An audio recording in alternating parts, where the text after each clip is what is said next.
Good morning dear students. Vivekananda Vidyalaya परिवार की ओर से आपका हार्दिक अभिनंदन।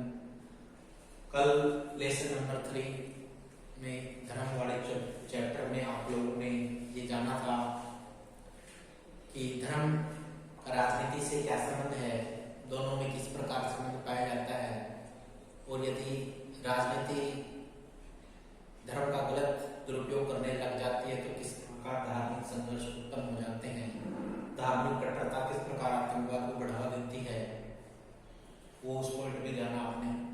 धर्म और राष्ट्रीयता में क्या संबंध है ये जाना आपने। धर्म और अहिंसा में क्या संबंध है ये आपने जाना था। अब नेक्स्ट टॉपिक है आज का भारतीय संस्कृति। भारतीय संस्कृति में धर्म की संकल्पना।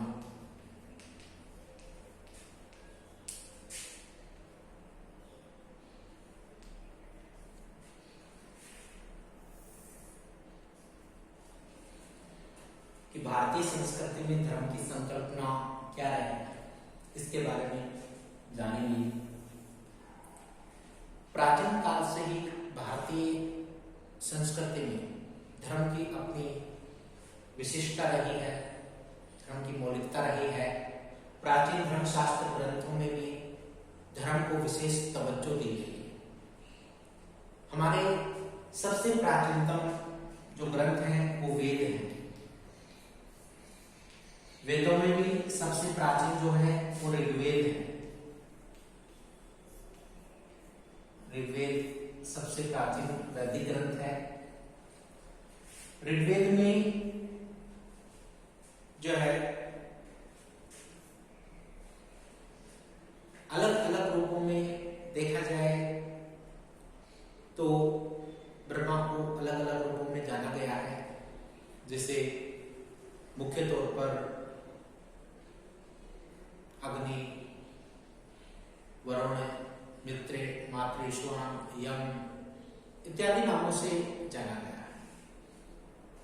तो फिर भी यदि हम कहें तो धर्म की जो संकल्पना है, जो प्राचीन काल से हमारे धर्मशास्त्र ग्रंथों में देखने को मिलती है, उनमें भी धर्म को विशेष महत्व दिया गया और कहा गया कि व्यक्ति को धर्म के अनुकूल आचरण व्यवहार करना चाहिए।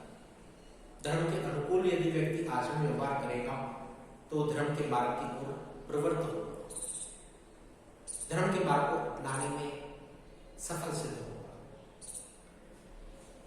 प्राचीन काल में जिस प्रकार से धर्म के लिए शव को महत्व दिया गया, प्राचीन भारतीय संस्कृति में शव को जानना, तो शव को जानना अर्थात स्वयं को जाने और उसके अनुकूल धार्मिक मूल्यों को अपनाएं, धार्मिक आदर्शों को ग्रहण करें, धार्मिक मान्यताओं को महत्व दें। ऐसे हमारी प्राचीन कालीन भारतीय संस्कृति में धर्म की मौलिकता है। भारतीय संस्कृति में जो धर्म शब्द अपनाया वो संस्कृत भाषा के धारणा शब्द से लिया है। धारणा शब्द, और ये धारणा शब्द जो है ये ग्रह धातु से लिया है।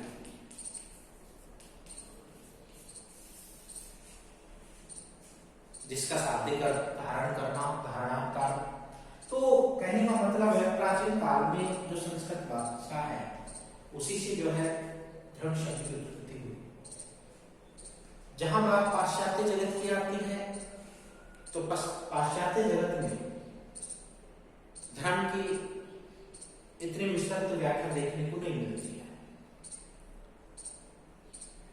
धर्म को अलग अलग पर्यायवाची शब्दों में विभिन्न देशों में व्यक्त किया गया है।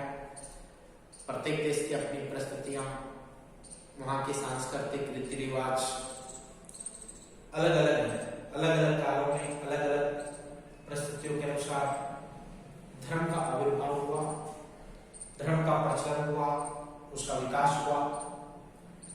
लेकिन भारतीय संस्कृति विशिष्ट तौर पर धर्म के मार्ग को अपनाने पर बल देती रही प्रत्येक व्यक्ति धर्म के अनुकूल आचरण व्यवहार करे, सहयोग व सद व्यवहार को अपनाए, सदाचरण को अपनाए, जिससे समाज में न्याय की स्थापना हो। और समाज में न्याय की स्थापना को बल मिलेगा तो समाज का विकास संभव होगा, राष्ट्र का विकास संभव होगा। इसके अलावा समाज में दया, करुणा, परोपकारिता,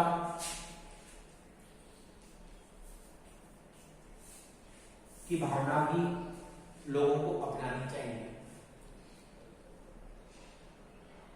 तभी जो है धर्म का विकास होगा, धार्मिक मूल्य अस्तित्व में बने रहेंगे। यदि व्यक्ति आपस में परस्पर एक दूसरे का सहयोग नहीं करेंगे, दया, करुणा, परोपकारिता की भावना नहीं रखेंगे, तो धर्म जो है उसका विकास नहीं हो पाएगा। एक धार्मिक आचरण, धार्मिक व्यवहार विकसित नहीं हो पाएगा, जो देश के लिए उचित नहीं होता है, राज्य के लिए उचित नहीं होता है। तो भारतीय संस्कृति जो है वो हमेशा धर्म को महत्व देती रही है, धर्म को विशिष्ट तवज्जो देती रही है।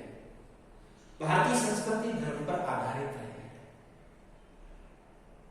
हमारे प्राचीनतम ग्रंथों में जिस प्रकार से भगवत गीता में भी व्यक्ति को निस्वार्थ भाव से कर्म करते रहने पर बल दिया गया है कि वो फल की इच्छा न करे, व्यक्ति कर्म करते रहना चाहिए, अपने कर्म में विश्वास रखे, फल की इच्छा न करे। तो इस प्रकार की मान्यताएं प्राचीन काल से प्रचलन में रही है। जहां व्यक्ति अपने कर्तव्य का पालन करते रहेंगे, धर्म अपने आप अस्तित्व में रहेगा, धर्म के अनुकूल आचरण व्यवहार विकसित होता रहेगा। तो प्राचीन कालीन धार्मिक संस्कृति में भी इस प्रकार के विचार देखने को मिलते रहे हैं। आचार्य मनु ने, कौटिल्य ने, शुक्र ने, इन्होंने भी प्राचीन कालीन भारतीय संस्कृति में धर्म को विशिष्ट स्थान दिया, धर्म को विशेष महत्व दिया। महर्षि वेदव्यास हैं, उन्होंने भी धर्म को महत्व दिया है। तो कहने का मतलब है कि धर्म जो है अपने स्थान पर विशिष्ट महत्व रखता है। प्राचीन कालीन भारतीय संस्कृति ने धर्म की संकल्पना को अव्यक्त करने के लिए प्राचीन कालीन विद्वान याज्ञवल्क्य ने भी धर्म के कुछ लक्षण बताए हैं, उनके बारे में जानेंगे, जिनमें याज्ञवल्क्य ने कहा कि व्यक्ति को सत्य का मार्ग अपनाना चाहिए, सत्य के मार्ग पर चलना चाहिए, असत्य पर हमेशा सत्य की ही विजय होती है। तो इसलिए उन्होंने सत्य को माना। इसके अलावा अहिंसा, कि व्यक्ति को अहिंसा का मार्ग चुनना चाहिए। अहिंसा का मार्ग व्यक्ति चुनेगा तो वो धर्म के मार्ग की ओर प्रवृत्त होगा। तो धर्म का ये लक्षण भी उन्होंने माना, किसने? याज्ञवल्क्य। इसके अलावा अस्तेय,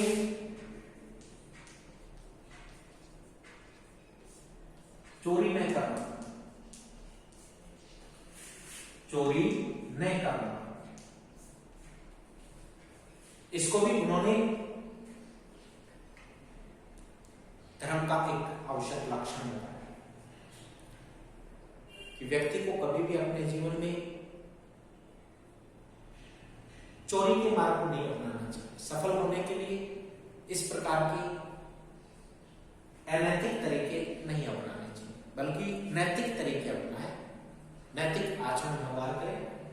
तो धर्म के लिए अस्तेय, ये भी एक इसका प्रमुख लक्षण माना गया है, याज्ञवल्क्य ने माना। सोच,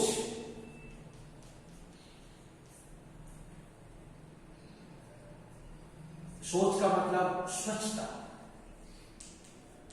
ये भी व्यक्ति अपनाए। जो धर्म के मार्ग की ओर व्यक्ति को प्रवृत्त करता है। इंद्रिय निग्रह,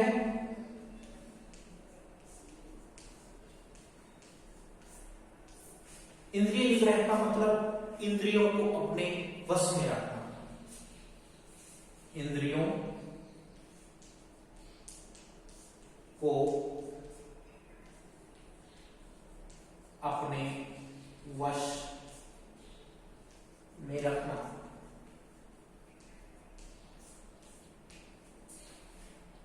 इंद्रियों को अपने वश में रखना, ऐसा याज्ञवल्क्य का कहना था। तो सत्य, अहिंसा, अस्तेय, इंद्रिय निग्रह है, इंद्रियों को अपने वश में रखें। इस प्रकार से ये लक्षण भी याज्ञवल्क्य ने माना है। इसके अलावा दान, कि व्यक्ति को जितना हो सके पुण्य के लिए दान करना चाहिए। जो दरिद्र होते हैं, गरीब होते हैं, असहाय होते हैं, उनके लिए हम दान के भाव को अपनाएं। जो व्यक्ति को धर्म के मार्ग की ओर प्रवृत्त करता है, इसलिए दान ये भी धर्म का लक्षण है। दया, प्रत्येक प्राणी मात्र के प्रति दया का भाव रखें। संयम, कि व्यक्ति को संयम रखना चाहिए। शांति, व्यक्ति को शांति का आचरण व्यवहार करना चाहिए।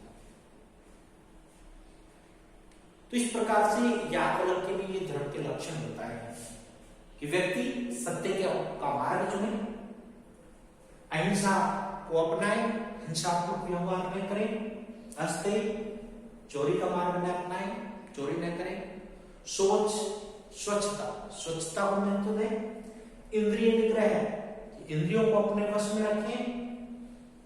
साथ ही साथ दान, ये भी आवश्यक है कि जो व्यक्ति दरिद्र है, असहाय है, उनकी सहायता के लिए हम अपने जो जीविका अर्जित की गई है उसमें से कुछ हिस्सा हम दान करें। उसका दया भाव रखें प्रत्येक प्राणी मात्र के प्रति। संयम, प्रत्येक व्यक्ति को संयम से काम लेना चाहिए। यदि कोई अन्य व्यक्ति हमें उत्तेजित करने का प्रयास करे, क्रोध दिलाने का प्रयास करे, तो संयम से शांति से काम लें। तो संयम भी आवश्यक है, शांति बनाए रखें। तो ये व्यक्ति के चौमुखी विकास के लिए, समाज और राज्य के विकास के लिए ये सहायक है और ये धर्म के लक्षण माने गए हैं। ऐसा प्राचीन कालीन भारतीय संस्कृति में याज्ञवल्क्य ने जो है धर्म के लक्षणों में इनको शामिल किया है। तो इस प्रकार से याज्ञवल्क्य ने ये धर्म के लक्षण बतलाए। फिर नेक्स्ट है मनु।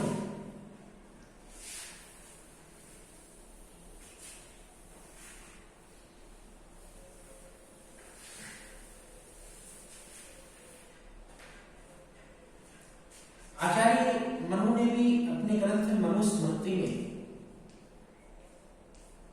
धर्म के कुछ लक्षण माने हैं, जिनमें धैर्य, कि व्यक्ति को धैर्य रखना चाहिए। क्षमा, प्रत्येक व्यक्ति में क्षमा जैसा लक्षण भी होना चाहिए। किसी व्यक्ति से जाने अनजाने में गलती हो जाए तो उसको क्षमा करना, माफ करना भी धर्म का एक लक्षण है। लेकिन देखा यह जाता है कि अपराध की श्रेणी का क्षमा के काबिल है या नहीं। यदि क्षमा के काबिल है तो उसे क्षमा करना चाहिए। तो इसलिए धैर्य, क्षमा, इसके अलावा सत्य, सत्य भी धर्म का लक्षण माना उन्होंने। अहिंसा,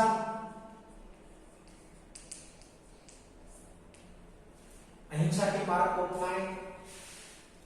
सोच,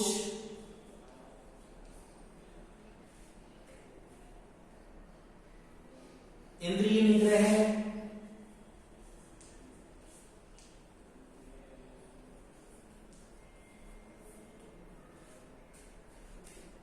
और संचय करना,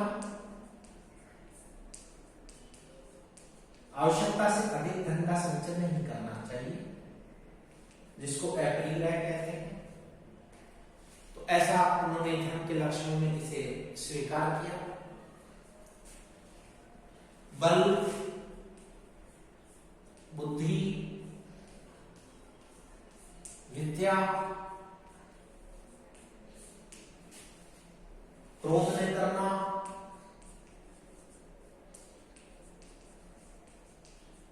ये आचार्य मनु ने धर्म के लक्षण माने। धैर्य है, क्षमा है, सत्य है, अहिंसा है, सोच है, इंद्रिय निग्रह है, संचय नहीं करना है, बल है, बुद्धि है, विद्या है, क्रोध नहीं करना है, ये धर्म के लक्षण है। बल का भी हम आवश्यकता होने पर ही प्रयोग करें, दुरुपयोग, बल का दुरुपयोग भी नहीं करना चाहिए। बुद्धि का भी हम सही प्रकार से उपयोग करें। विद्या, विद्या भी सबके लिए आवश्यक है, धर्म के अनुकूल आचरण व्यवहार के लिए। क्रोध नहीं करें कि हम किसी भी रूप में क्रोध नहीं करें, क्योंकि क्रोध विनाश का प्रतीक होता है, जो धर्म के अनुकूल नहीं होता है। तो इस प्रकार से आचार्य मनु ने भी धर्म के ये लक्षण माने हैं।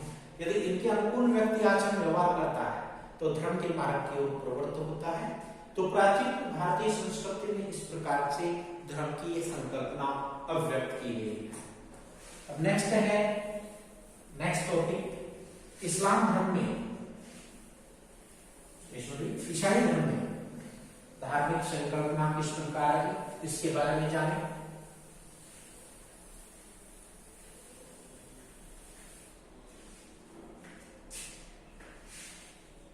इस्लाम धर्म में धार्मिक संकल्पना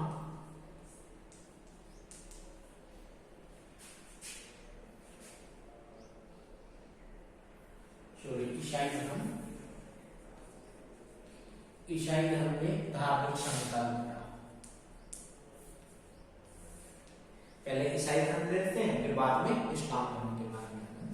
तो ईसाई धर्म में धार्मिक संकल्पना किस प्रकार का है, इसके बारे में जाना। ईसाई धर्म जो है, ईसाई धर्म के संस्थापक जो है वो प्रभु ईसा मसीह रहे हैं। ईसा मसीह ने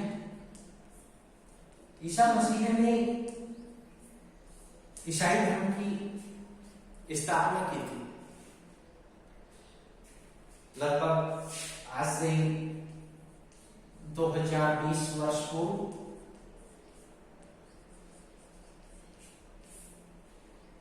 इस्लाम धर्म की स्थापना की गई प्रभु ईसा मसीह द्वारा। आज विश्व में सबसे अधिक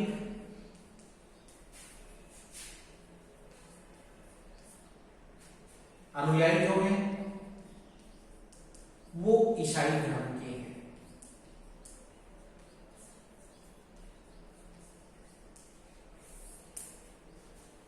विश्व में सबसे ज्यादा संख्या ईसाई धर्म को मानने वाले लोगों की है। ईसाई धर्म के अनुयायी जो है, समर्थक जो है, वो वर्ल्ड में सबसे ज्यादा है, विश्व में सबसे अधिक है। ईसाई धर्म का पवित्र धार्मिक ग्रंथ जो है वो बाइबिल है। बाइबिल में धार्मिक आदर्शों के बारे में बताया गया है, जिसमें अहिंसा व प्रेम जैसे सिद्धांतों को महत्व दिया गया है कि व्यक्ति अहिंसा के मार्ग को अपनाए, प्रेम और दया के मार्ग को अपनाए। तो इस प्रकार से ये आदर्श इस धर्म में भी अपनाए गए। हालांकि ईसाई धर्म भी कई संप्रदायों में विभाजित है, कई संप्रदाय बने हुए हैं ईसाई धर्म के। जिस प्रकार से ईसाई धर्म विभिन्न संप्रदायों में विभाजित है, उनमें कैथोलिक,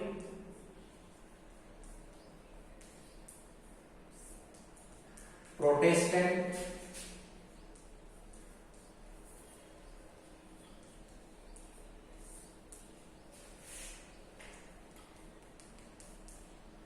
मोरोनी,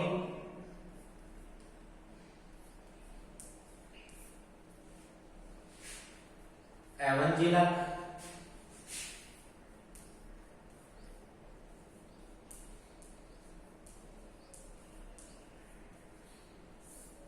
ऑर्थोडॉक्स,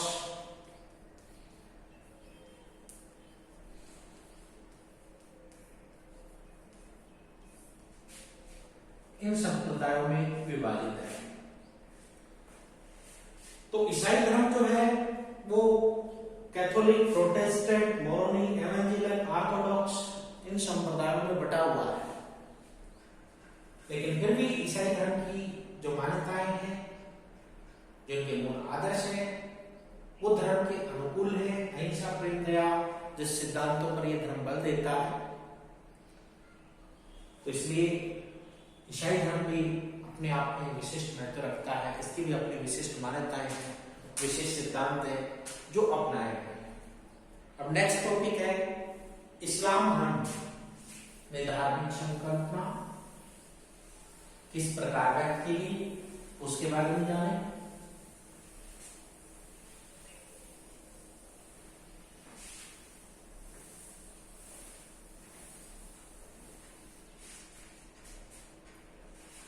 इस्लाम धर्म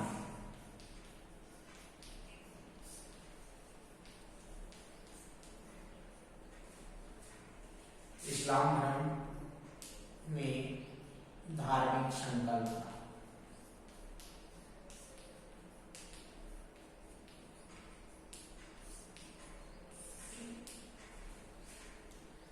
इस्लाम धर्म भी विश्व का आधुनिकतम धर्म है। इस्लाम धर्म के संस्थापक जो हैं मोहम्मद पैगंबर साहब हैं। मोहम्मद पैगंबर साहब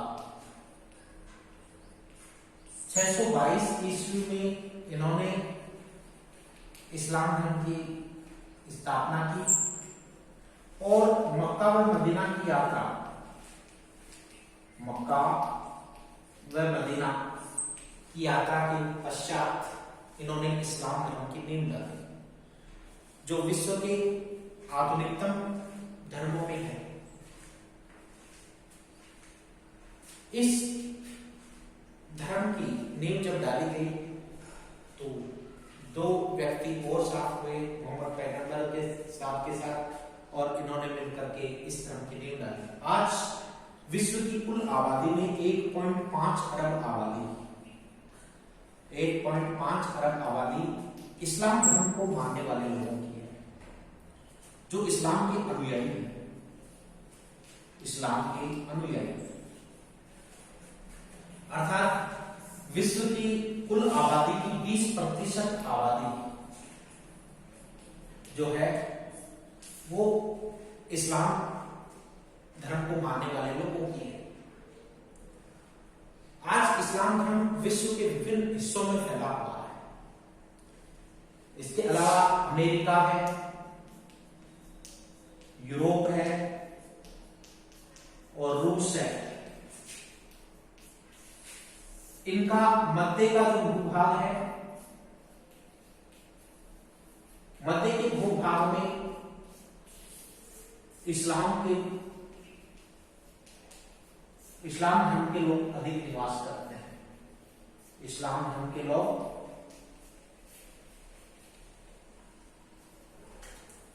निवास करते हैं। जैसे खाड़ी देश है, मध्य एशियाई जो क्षेत्र है, उसमें प्राचीन काल में मोरक्को से लेकर के राहों तक इस्लाम का प्रचार प्रसार हुआ। इस्लाम के शासकों ने, इस्लाम धर्म के जो शासक हुए, जो इस्लाम धर्म से संबंधित थे, उन्होंने अपने साम्राज्य की सीमाओं का विस्तार किया। विश्व के विभिन्न क्षेत्रों में, विभिन्न भागों में इस्लाम धर्म को फैलाया और आज विश्व के अधिकांश हिस्सों में इस्लाम धर्म के अनुयायी देखने को मिलते हैं। प्राचीन संस्कृतियों के साथ भी इन्होंने अपना तालमेल बना करके चला और प्राचीन संस्कृतियों के साथ में सामंजस्य में समन्वय का रूप अपनाते हुए ये आगे बढ़ते रहे और उन्होंने अपना प्रभाव कायम रखा। तो मोरक्को से लेकर मिडनाओ तक की संस्कृति है, मिस्र और मेसोपोटामिया की जो सभ्यताएं हैं, उनके भी कुछ आदर्शों को इन्होंने ग्रहण किया, उन आदर्शों को अपनाया। इसके अलावा फारस की शासन कला को इन्होंने अपनाया, फारस की शासन कला उसको ग्रहण किया। यूनानियों की तार्किक कानूनी क्षमता, यूनानी जो राजा रहे, तो यूनानी राजाओं की कानूनी तार्किक क्षमता को इन्होंने अपनाया, कानूनी तार्किक क्षमता, इसको भी इन्होंने ग्रहण किया, उसको भी अपनाया। और महायान बौद्ध धर्म है या अन्य जो धर्म है, तो उनके साथ भी इन्होंने तालमेल बनाया, उन आदर्शों को ग्रहण किया और विश्व के विभिन्न भागों में ये धीरे धीरे फैलते चले गए।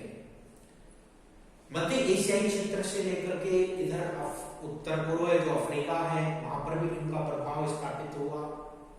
इसके अलावा भारत है, चीन है, यहां तक भी जो है इनका प्रसार हुआ और आज विश्व के विभिन्न क्षेत्रों में इस्लाम धर्म के अनुयायी निवास कर रहे हैं।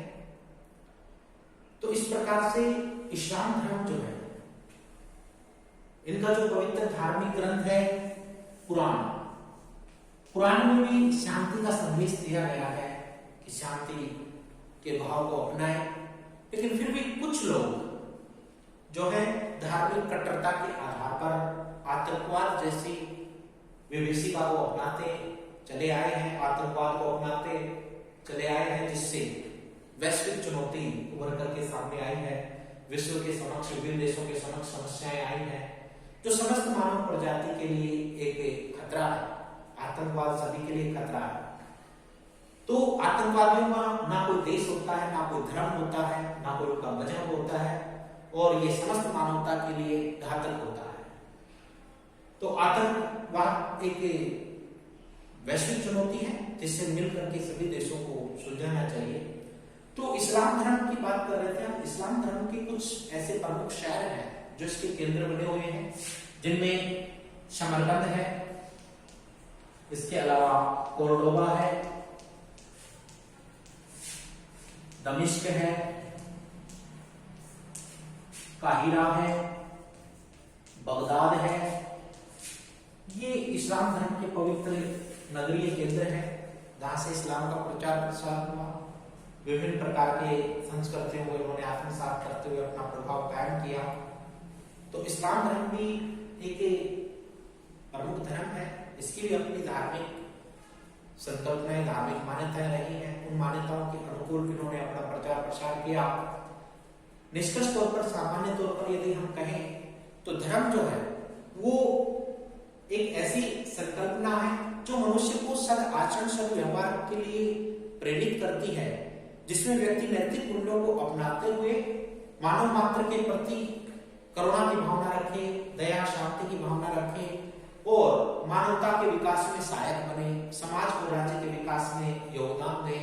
आज जिस प्रकार से विज्ञान जगत ने तरक्की की है, विज्ञान जगत में जिस प्रकार से प्रयोगशालाओं में परीक्षण संभव है, वैसे परीक्षण तो हालांकि धर्म में नहीं किए जा सकते, लेकिन फिर भी धर्म अपनी एक आस्था, विश्वास और मान्यता पर आधारित ऐसी संकल्पना है जिसको अपनाना चाहिए और उसके अनुसार नैतिक आदर्शों को अपनाते हुए धर्म को विशिष्ट तवज्जो देनी चाहिए। तो इसलिए धर्म एक मूल मान्यता है, इसको प्रत्येक व्यक्ति को महत्व देना चाहिए और इसके प्रति, धर्म के प्रति आस्था, विश्वास रखनी चाहिए और अच्छे आदर्शों को अपनाते हुए राज्य के विकास में योगदान देना चाहिए। तभी व्यक्ति अपना विकास कर सकता है। तो विद्यार्थियों, आज की वीडियो में इतना काफी। धन्यवाद।